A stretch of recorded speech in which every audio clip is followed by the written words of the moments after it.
Pero anong age ba talaga usually na parang medyo hindi na ganoon kabilis na magkaroon ng erection ng isang lalaki, or yung parang minsan halfway lang bumababa na uli yung flagpole?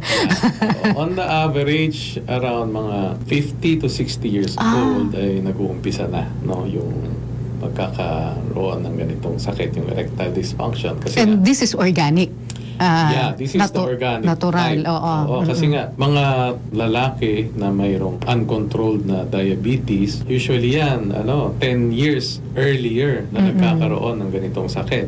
For example, yung lalaki na 60 years old na wala namang diabetes, kadalasan, minsan hindi naman nagkakaroon ng erectile dysfunction.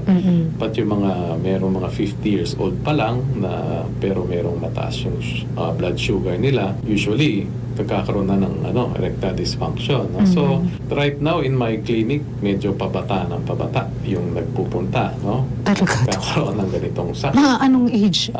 Yung pinakabata? Around 35 years old, 38 years old, yeah. Anong dahilan? Yung mga merong psychogenic yung component, yung kanilang sa isip nila, no? oo. Kasi ang mga bata na yan, usually pag stress sa trabaho nila, oo. sa pamilya, o kaya may masyadong kumikita ng maayos. No? Siyempre, walang gana. Yeah, so isip ng isip. Oo.